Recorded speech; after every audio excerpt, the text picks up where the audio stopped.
This is Chicago's Morning Answer with Dan Proft and Amy Jacobson on AM 560. The Answer.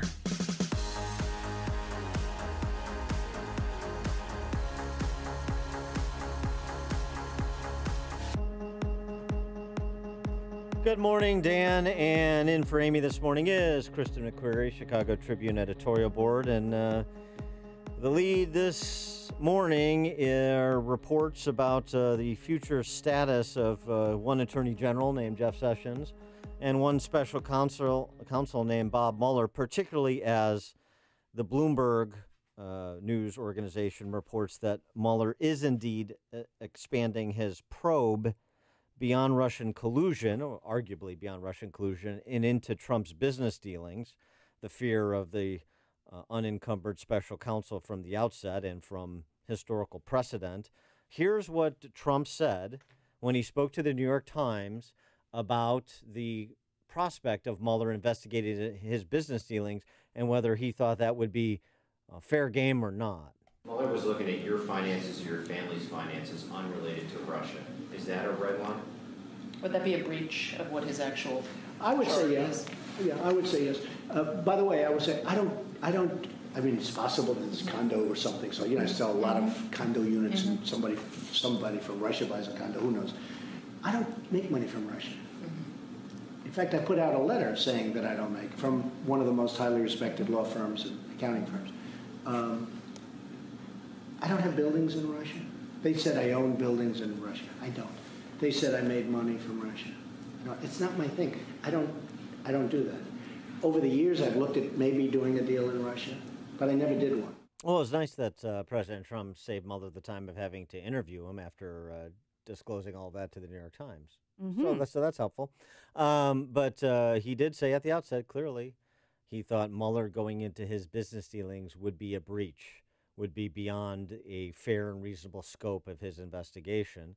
And so this raises the prospect that either Trump will move on Sessions and or Mueller, or he'll move on Sessions and his team at DOJ for the purposes of moving on Mueller, or he decides that none of this is judicious because the political cost would be too high.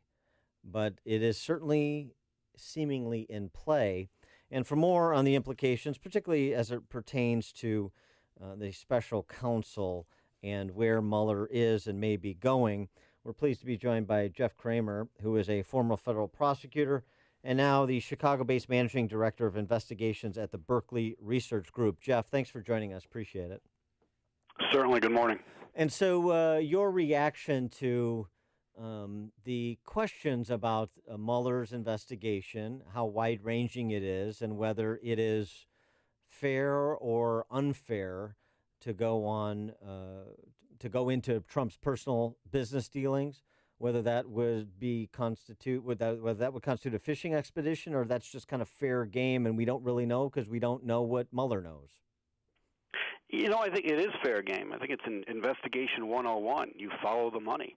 If the focus is, was there collusion? What was the motive or possible motive for the president or people around him during the campaign or even now to collude with Russia? You have to ask yourself why.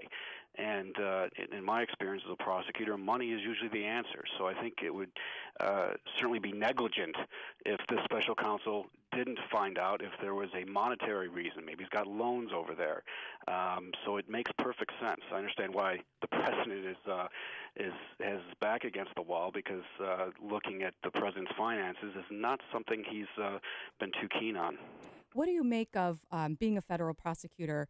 Is there some sort of backlash? Is there when the president is telling federal prosecutors to a reporter basically to kind of back off? His spokesman, his White House spokeswoman, was saying this is moving beyond the scope of the investigation. Does that cause federal prosecutors to be even more aggressive? Do you just blow that off? How does it impact you? Yeah, it's a good question, and they're really quasi-investigators because while there's one or two people who still work for the government, Michael Dreeben, who's with the solicitor's office, he argues for the Supreme Court is splitting his time half and half. So there's still government workers there, but they're not within a U.S. attorney's office. And Bob Mueller obviously is technically not a government employee, though maybe he's pulling a little salary for this, but he was in private sector. So I don't think it's going to have too much of a chill factor on this group. That might be different if it was a line prosecutor from Chicago or New York or wherever, and the president is putting pressure on you. That's a different animal.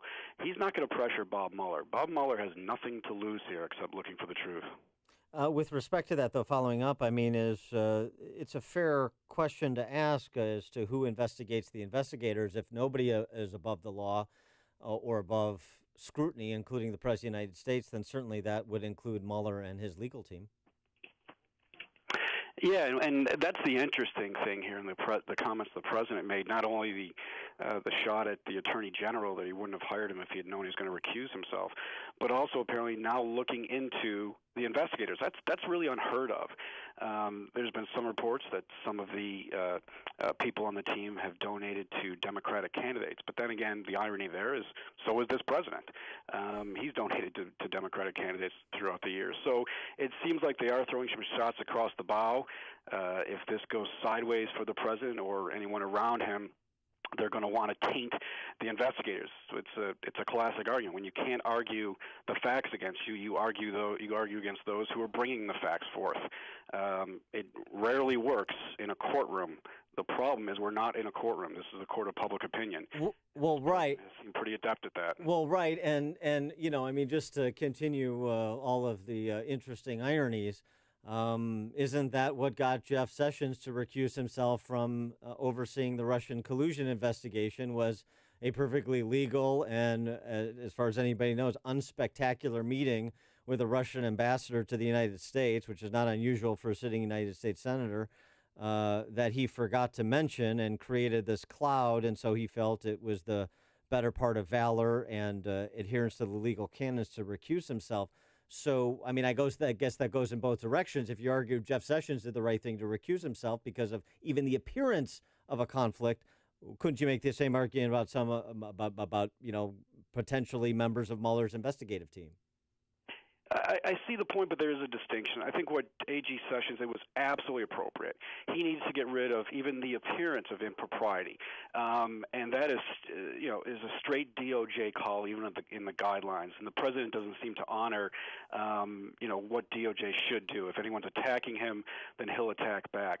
The distinction I'll make in the comparison with where you're going is, while A.G. Sessions needed to recuse himself because he had a meeting, I don't think we want investigators, prosecutors, whoever it might be, agents, to not work on cases because they might have contributed some thousands of dollars before. Let's keep in mind, these are not big donors. All right? These are government workers who, as far as I read, maybe gave a few $1,000s here and there. These are not million-dollar donators. These are not the former campaign manager for Hillary Clinton. Most of these people are career prosecutors or investigators. So if we had the situation, and Chicago is a great example, where politicians are usually in the crosshairs, Republican and Democrat. I couldn't tell you, and I worked for Pat Fitzgerald, I couldn't tell you if he was a Republican or a Democrat, and that's exactly the way it should be.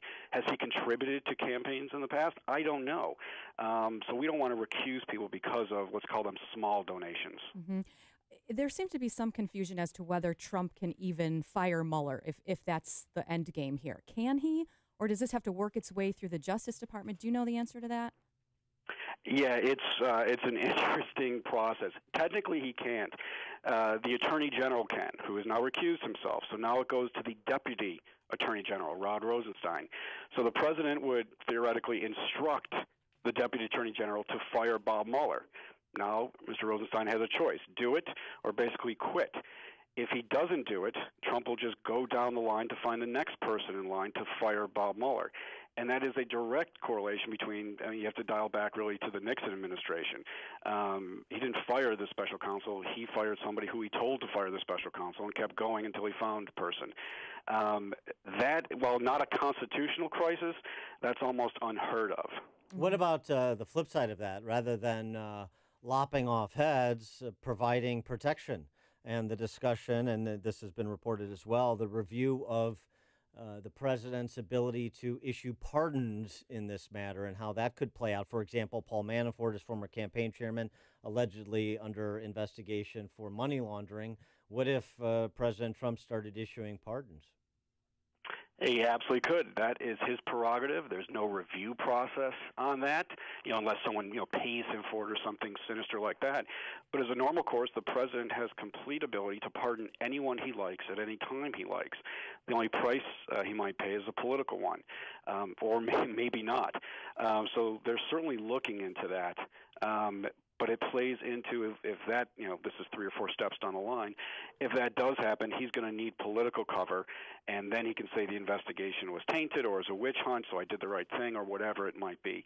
But again, not unheard of. And I'm thinking to President Clinton right before he left, he pardoned Mark Rich. Mark Rich was absconded on a fraud case out of New York.